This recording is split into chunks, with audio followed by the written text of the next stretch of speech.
Hola, ¿qué tal? ¿Cómo estáis? El otro día le hice una entrevista a Mireia Orgilés y no quería perder la oportunidad de compartirla con todos vosotros porque me parece que son temas muy interesantes, sobre todo para los perfiles como el mío, madres de niños en edades entre, pues a lo mejor 7, 15, 16 años.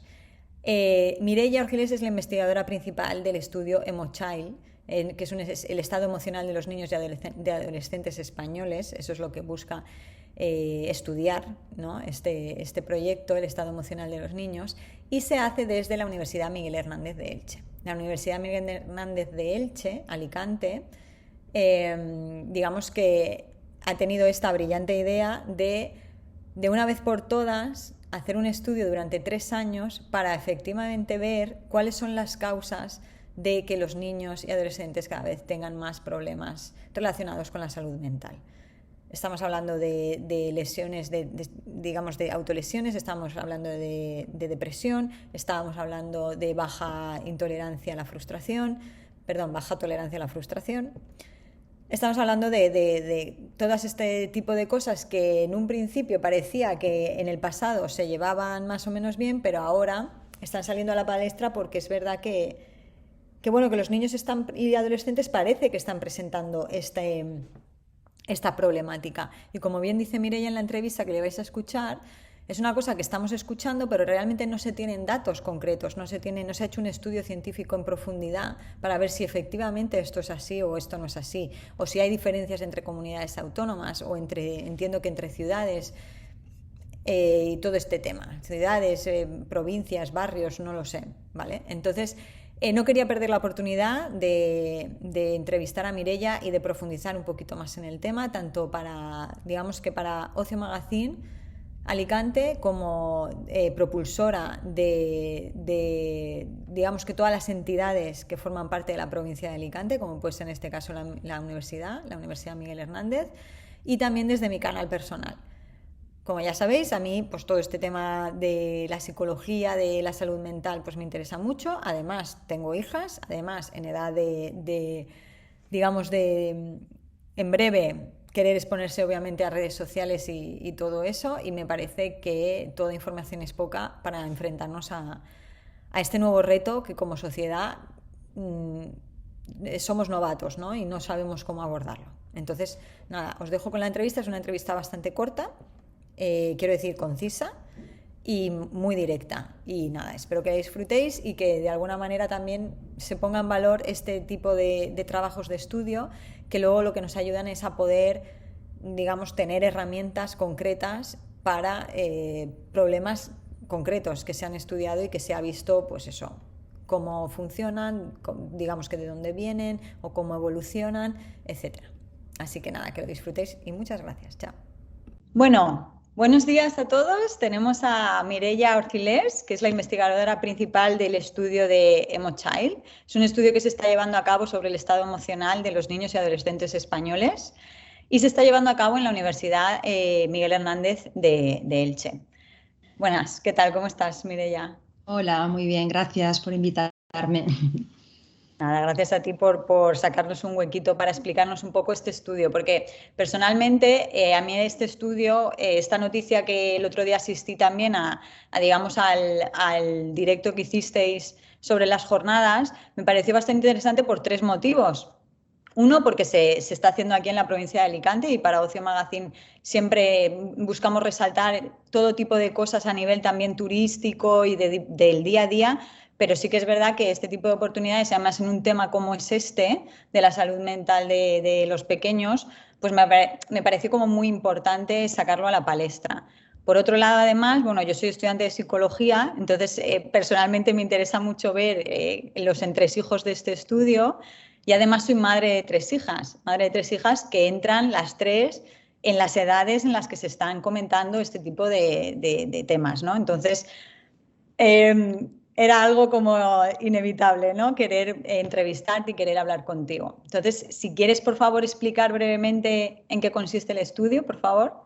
Claro, pues mira, el estudio de Mochild es un estudio que estamos llevando a cabo en toda España, sobre todo con el objetivo de conocer cómo es la salud mental de los niños y adolescentes. Es verdad que hay algunos estudios que se han hecho previamente, pero no se han hecho nunca en todo el territorio nacional, con la metodología que estamos utilizando, preguntando directamente a los niños, ¿no? Porque claro, por ejemplo, los problemas emocionales, ahí hay un malestar subjetivo y es importante también tener en cuenta la información que los propios niños y adolescentes nos aportan.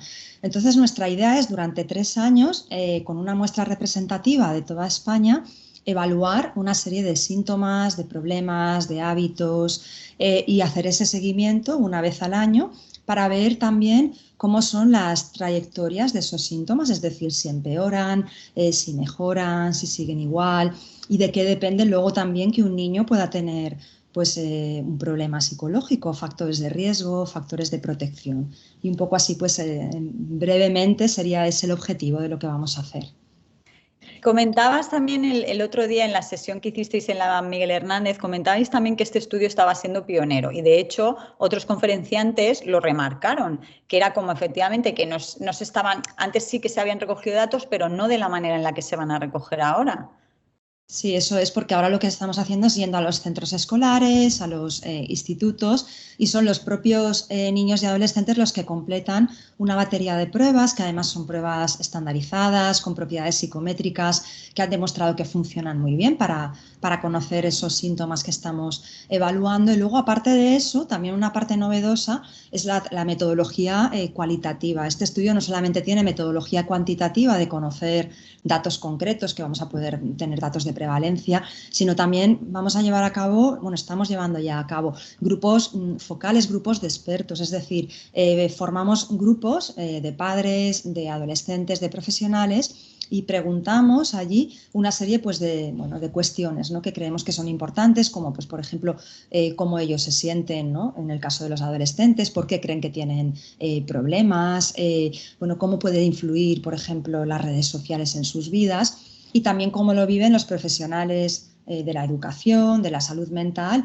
y las propias familias, claro, que también son los agentes pues, que son muy relevantes, ¿no?, cuando hablamos de un problema de salud mental. Claro, eso sí que es verdad que en la página web que tenéis vais sacando un poco pues, que os habéis reunido con expertos psicólogos, que os habéis reunido con focus group de estudiantes también, de gente en los centros. A mí me interesa, luego vamos a ese lado, pero también me interesa ver cómo habéis hecho el muestreo, es decir, cuántos niños participan, cómo se seleccionan, eso para la gente que, digamos, quiere saber un poco esa muestra, quiénes están siendo estudiados, ¿no?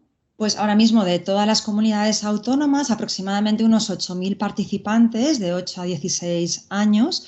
Y bueno, lo que hemos hecho es un muestreo pues, que sea representativo, es decir, vamos seleccionando colegios, institutos, pues para que sea, pues que representen realmente a lo que es la población española en esas edades, y luego los grupos de expertos los hemos también seleccionado en diferentes provincias de España, porque claro, entendemos que es posible que hayan diferencias quizá en los problemas, cómo se puede gestionar, cómo los gestiona un adolescente, pues en función del lugar donde viva, de la comunidad en la que se encuentra, ¿no? Y eso es lo que estamos intentando hacer, que sea una muestra representativa, es decir, que los datos que se nos aporten podamos generalizarlos, ¿no?, a todos los niños y adolescentes de nuestra sociedad. ¿Y cómo se gestiona eso? Porque yo entiendo que para las personas de a pie, a lo mejor no se pueden llegar a hacer una idea de los recursos que necesitan un estudio de 3 años, de 8.000 niños en diferentes centros. O sea, a mí, así de buenas a primeras, me parece un trabajazo. Y bueno, este estudio está subvencionado, ¿no? Si no recuerdo mal, por la Comunidad Valenciana, ¿puede ser? ¿Por la Generalitat? Sí, nosotros ¿Sí? tenemos una financiación, sí, de la Generalitat Valenciana. Eso. Y el tema es eso, ¿qué implica para un ciudadano lo entienda? ¿Qué recursos implica hacer este tipo de estudios? Claro, pues los recursos son muy grandes, ¿no? En un primer momento, contar con un equipo, ¿no?, pues que tenga formación. Nosotros formamos parte del grupo de investigación Aitana y del Centro de Investigación de la Infancia que tenemos en la Universidad Miguel Hernández. Y bueno, somos profesores que tenemos ya una trayectoria pues amplia, ¿no?, de muchos años, investigando sobre todo lo que es la problemática de niños y adolescentes, todos los problemas psicológicos, especialmente problemas emocionales. Una vez que tenemos también esos estudios hechos, también nos hemos dedicado mucho a implementar estrategias de intervención, programas que sean validados, programas que vemos que funcionen. Entonces, en primer lugar, es contar con un equipo que sea experto pues, en esta temática. En este caso, pues somos profesores, como te decía, ¿no? de la Universidad Miguel Hernández y contamos también con un grupo de 5 técnicos, o sea, de 5 personas que se dedican exclusivamente también a la recogida de los datos en los centros.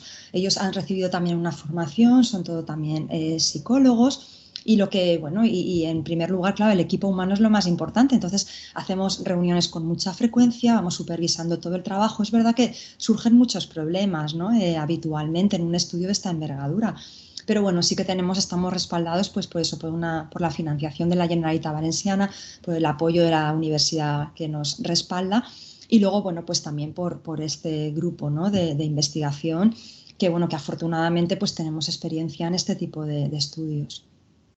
La verdad es que si te paras a pensar, si no hubiese este tipo de financiación, realizar este tipo de estudios sería complicado, ¿no? Sí, es muy difícil porque, claro, hace falta mucho dinero, ¿no? Pues desde para las pruebas de evaluación que utilizamos, para pues trasladarte a los centros, para que hayan personas que sean profesionales, que estén dedicándose a trabajar en esto, porque, claro, esto no es un trabajo que se puede hacer, el trabajo de investigación mediante voluntariado, tiene que haber gente que cumpla pues unos criterios en cuanto a formación, en cuanto a trayectoria, en cuanto a, bueno, lo que es la experiencia, ¿no? Y claro, sería imposible llevar a cabo pues este estudio. Por eso muchas veces lo que se han hecho son estudios muy locales, que a lo mejor se ha estudiado únicamente en una comunidad autónoma, en una provincia, porque abarcar todo el territorio nacional cuesta mucho dinero, como tú dices, ¿no? Entonces, en ese sentido nos sentimos bastante afortunados y agradecidos. Y que digamos que esta oportunidad la haya podido llevar a cabo la Universidad Miguel Hernández de Elche, pues, ¿qué supone para la universidad este hecho? No, claro, la universidad en ese sentido, pues yo creo que se siente también muy contenta, ¿no? De que el grupo, que nuestro grupo de investigación haya sido el que lidere, ¿no? Este estudio a nivel nacional, ¿no? Y ya como te decía, bueno, pues nos sentimos muy respaldados en ese sentido, también por todas las facilidades que se nos está ofreciendo, claro. Claro.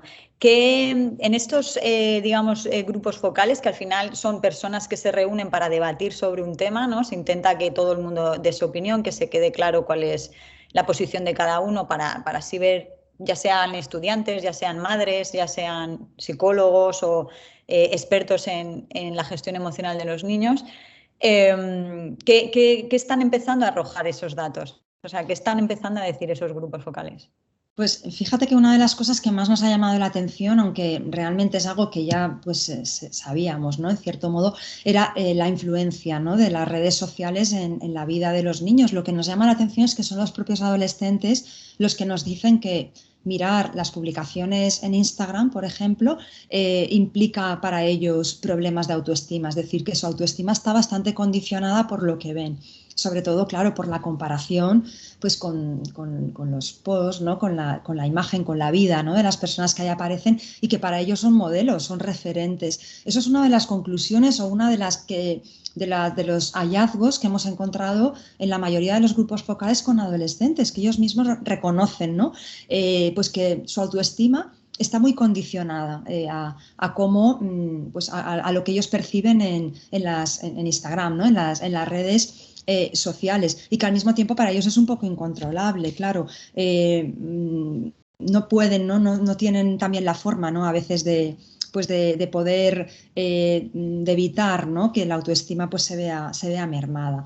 A nivel de los adolescentes ese sería, yo creo, que el hallazgo principal hasta el momento, ¿no? Porque es verdad que estamos empezando ahora con los grupos focales, hemos llevado ya a cabo algunos, pero esto es algo que se va a repetir año tras año, porque es posible que el año que viene, en lugar de las redes sociales, a lo mejor surge alguna otra cosa, ¿no? Que sea lo que quizá influya luego en sus problemas psicológicos.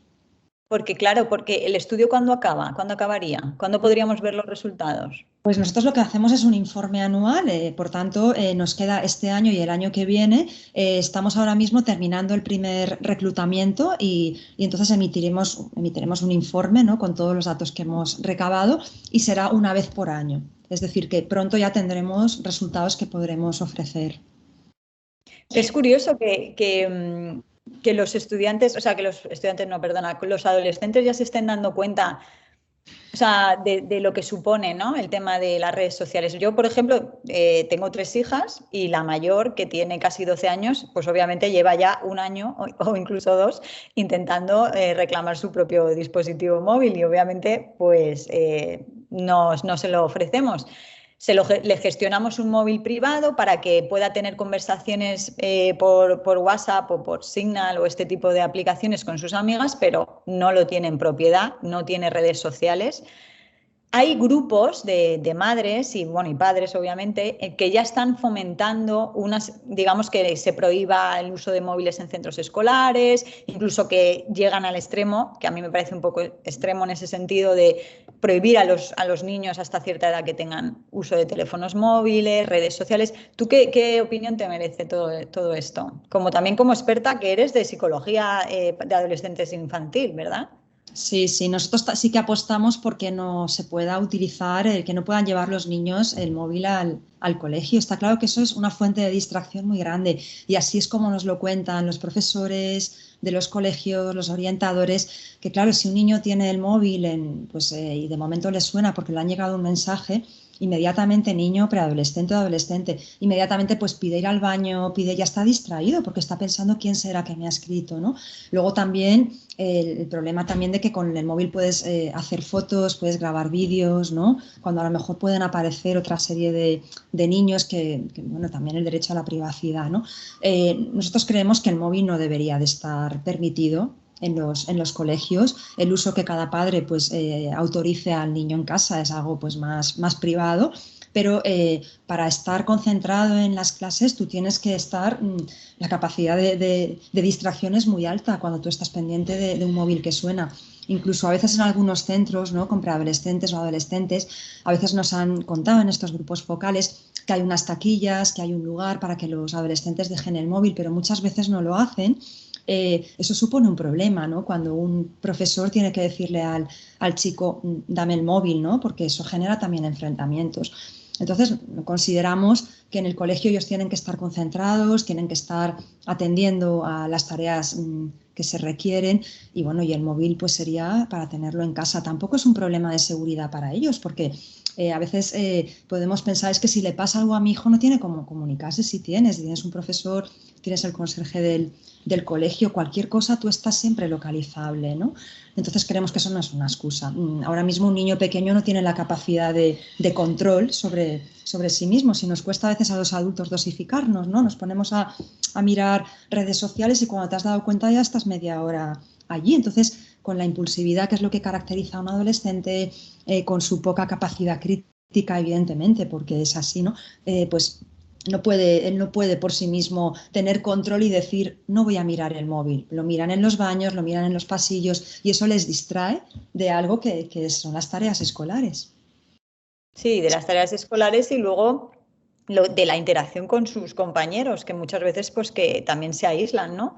De hecho, efectivamente, para mí es más importante el desarrollo cerebral del niño en un ambiente normal y no en un ambiente de hiperestimulación, porque, por ejemplo, hoy yendo al cole, no sé por qué ha salido el tema con mi hija pequeña, que tiene casi 8 años, y algo así me ha dicho, mamá, pero yo cuando sea mayor tendré un móvil. Y yo le decía, bueno, pues supongo que sí, porque al final todos lo tendremos. Le digo, pero tú lo que tienes que entender es que ahora tu cerebro tiene que desarrollarse en un entorno que no esté tan estimulado, porque la vida real no es así. La vida real no son pantallas y coloritos y musiquitas, porque al final ellas quieren el móvil realmente para ver vídeos, en mi caso no están centradas todavía en las redes sociales, pero al final la hiperestimulación genera luego mucha frustración con la realidad. La realidad es mucho más simple y mucho más aburrida para ellos. Claro, y también, por ejemplo, la inmediatez, porque claro, un móvil lo que te da la inmediatez del contenido y un vídeo no te gusta y pasas al siguiente. Estamos viendo que también esto salió en los grupos focales, que ahora los niños y los adolescentes les cuesta ver una película entera. Prefieren series cortas, prefieren porque es a lo que están habituados, ¿no? Claro, lo otro les aburre, necesitan estimulación continua y eso te lo puede dar el contenido digital y también esa inmediatez, ¿no? Además, piensa que muchas veces, pues en redes sociales o incluso en vídeos de YouTube, lo que se te suele mostrar es lo que por el algoritmo coincide con lo que tú has visto previamente. Por tanto, todo lo que se te presenta son cosas que te van a gustar. Y como tú dices, la vida no es así. En la vida ni es tan estimulante, ni todo lo que tenemos a nuestro alrededor nos va a gustar. Entonces eso genera mucha frustración. Estamos habituando a nuestros hijos a una realidad que no es así, por esa inmediatez, por esos contenidos tan adaptados, ¿no? a mis gustos. Cuando luego pues los llevas a ver una película al cine y muchas veces se aburren y no aguantan, ¿no? Y no aguantan por eso, porque son como, siempre necesitan como capturas muy rápidas, todo que pase rápido y que sea lo que a mí me gusta, ¿no? Y eso no te lo da ni una película ni te lo da un contenido largo, claro. Sí, sí que leí yo hace poco algo que decía justamente eso, que no eran capaces, que a veces les costaba más acabar películas. Por ejemplo, a ver, cuando estaba con el tema de la pandemia, porque vosotros mencionáis que también como que el estudio empezó post pandemia, ¿no? También un poco para, yo no sé si, porque también hay unas cosas que como que ahora todo fue la pandemia, o sea, todo fue la causa de la pandemia, ahora parece todo la causa son las redes sociales. ¿Cómo está repartido el pastel en este sentido?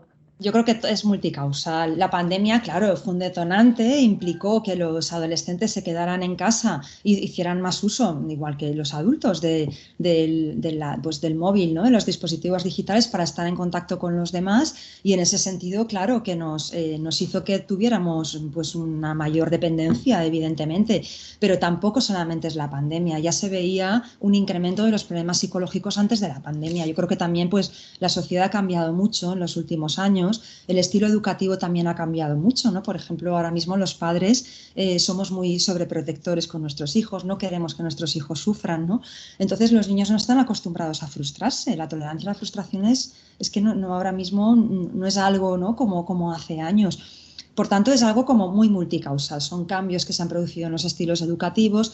La pandemia fue, desde luego, un detonante, ¿no? Claro, el acceso a los dispositivos móviles. Los niños y adolescentes que estuvieron mal durante la pandemia también eran un poco los que tenían ciertos factores de riesgo, ¿no? Los móviles les puso en contacto, ¿no? O los ordenadores, ¿no? Lo que son las redes y WhatsApp les puso en contacto con amigos. Ahora, habían algunos niños que no tenían una red de amigos, no tenían un grupo de amigos consolidado. Eso se sintieron muy solos también. Entonces, es multicausal, realmente no hay una causa única, pero al final tiene que haber tenemos que abordar este problema desde luego desde muchos ámbitos, el ámbito familiar, el ámbito educativo y también el ámbito social, ¿no? Por esos cambios que se están dando ahora mismo en la sociedad. Comentabas lo de los estilos educativos y sí que es verdad que la tendencia ahora es, igual que hace unos años era el autoritarismo, por así decirlo, y ahora es un poco más la permisividad. Pero bueno, yo por ejemplo soy partidaria más pues, de algo que esté entre medias de las dos, ¿no? El caso es que, por ejemplo, para mí es muy importante la comunicación en casa y de que todos nos podamos expresar de alguna manera pues como somos y sin ningún problema. Pero comentaba también uno de los resultados que arrojasteis el otro día, creo que era que los niños se sentían solos y que sentían como falta también de conexión familiar. Y me sorprende porque yo entendería que en el estilo educativo más permisivo, por lo menos debería haber más comunicación o más facilidad de comunicación, porque en el estilo autoritario sí que es verdad que tú tenías cierto respeto con lo que ibas a decir por la que te pudiese caer.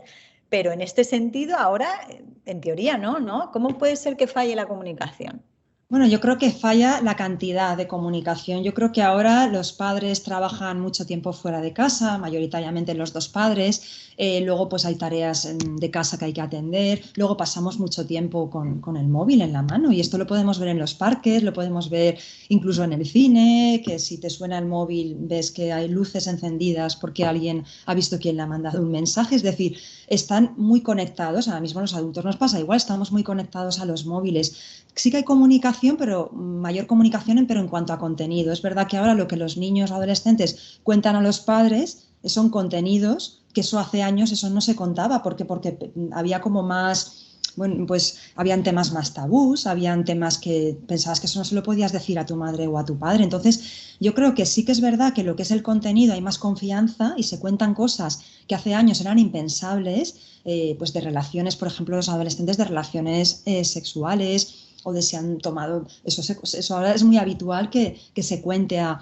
los padres, pero el tiempo de comunicación es menor. Yo creo que habitualmente estamos mucho más dispersos, se comparte mucho menos tiempo en familia y además el tiempo que se comparte muchísimas veces es una cena con un móvil que suena o una comida contestando un WhatsApp. Y bueno, pues en ese sentido sí que hay una comunicación, hay una confianza mayor a la hora de contar un tema, pero yo creo que el tiempo en el que pasamos juntos y la comunicación es menor.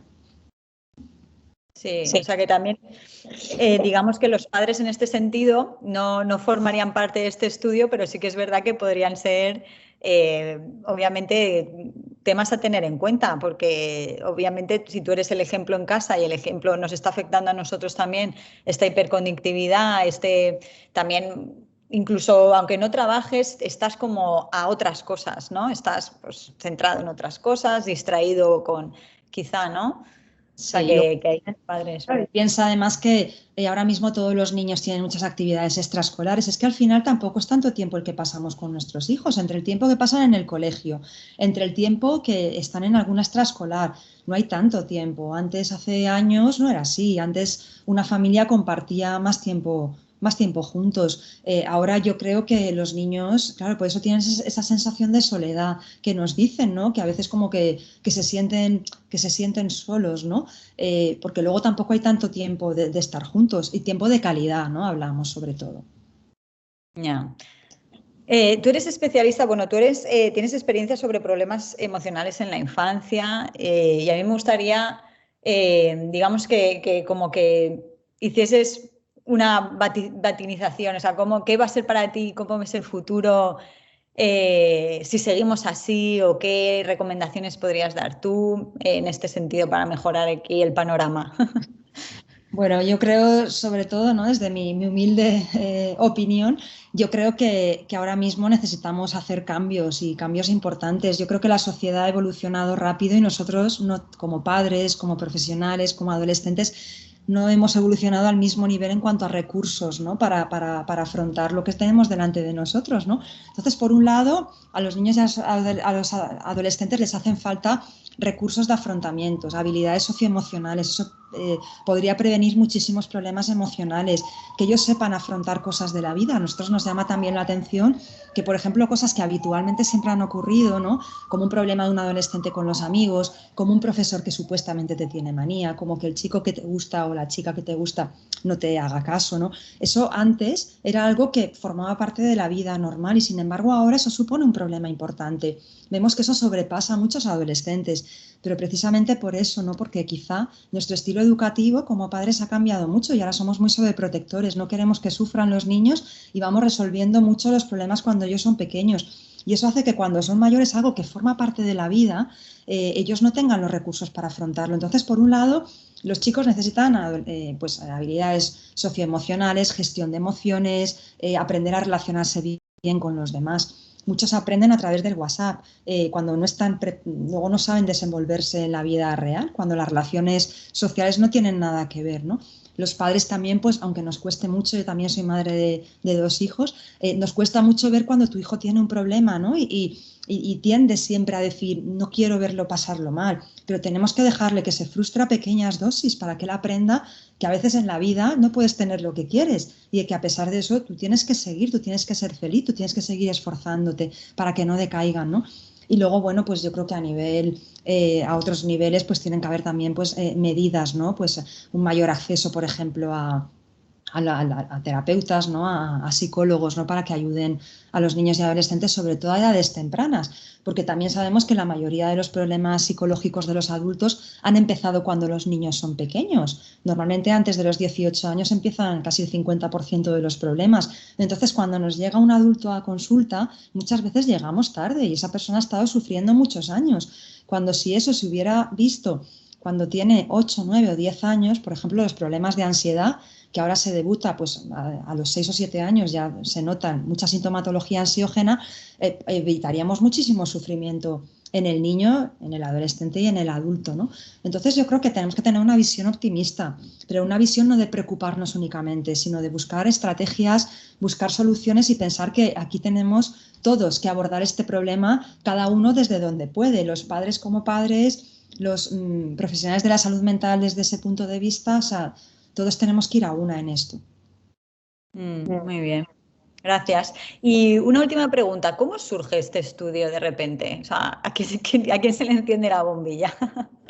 No, pues es un poco una bombilla que surgió ahí por parte de los investigadores, ¿no? De nuestros compañeros, de mí misma, sobre todo pensando, bueno, estamos viendo, se habla mucho en la tele que los problemas psicológicos han aumentado, que la sociedad está peor que nunca, que los niños están muy mal, bueno, y empezamos a revisar estudios y dijimos, es que tampoco hay pruebas concluyentes de que esto es así. O sea, necesitamos desde el punto de vista científico conocer la prevalencia de los problemas. Necesitamos saber si hay un uso tan abusivo de los móviles o no lo hay.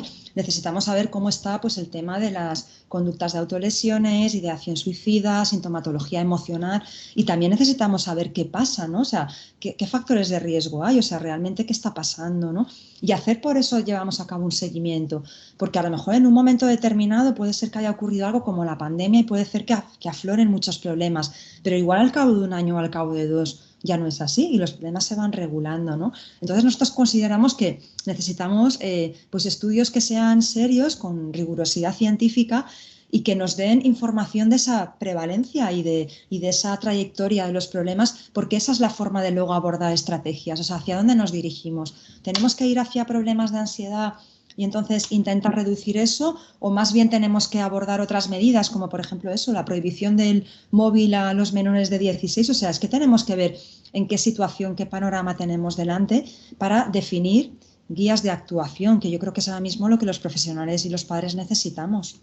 Claro, efectivamente, a eso iba, porque sí que es verdad que, pues eso, digamos que vas señalando culpables por cosas que vas oyendo, experiencias personales de tu entorno, pero no hay nada en lo que sujetarte, como tú decías, ¿no? Al final es verdad, o sea, eso está demostrado, no está demostrado, digamos que tu análisis es tu análisis del barrio o no, en qué te basas, ¿no? Y al final sí que es verdad que este tipo de estudios sobre todo es para lo que tú dices, para que decimos, vale, los principales problemas son estos, estos y estos, y para esto podemos solucionarlo con estas herramientas. Y eso yo creo que es necesario ya en estas alturas que se habla tanto del tema, pero efectivamente sin datos, ¿no? Exactamente, porque a lo mejor estamos poniendo el foco donde no debemos ponerlo y a lo mejor hace falta algo que no se nos ha ocurrido hasta el momento, porque siempre además hay muchos desencadenantes, ¿no? Los problemas tienen una alta comorbilidad. Normalmente un niño que tiene un problema suele tener otros, pero claro, ¿cuál es el problema principal? ¿Por dónde tenemos que empezar? Entonces yo creo que hace falta tener pues esa visión de conjunto para empezar a establecer pues estrategias de actuación y guías que nos digan, bueno, es que es esto donde hay que poner el foco, ¿no? Y ese es un poco el propósito. Me imagino a una madre a lo mejor quitándole la videoconsola al niño y cuando el niño lo que quiere simplemente es que su madre juegue con él a la videoconsola y que unirse de alguna manera, ¿no? O sea, Exactamente, sí, que a lo mejor nos estamos equivocando y eso es algo que tenemos que valorar. claro, claro, claro. Bueno, Mireia, pues muchísimas gracias. No te quiero robar más tiempo. Gracias bueno, por aclararnos la situación al resto de los mortales y un orgullo que este tipo de estudios se pueda llevar a cabo en nuestra provincia. Pues ha sido un placer, muchísimas gracias por contar conmigo. Venga, pues hasta luego, hasta otra, Mireia. Muchas gracias.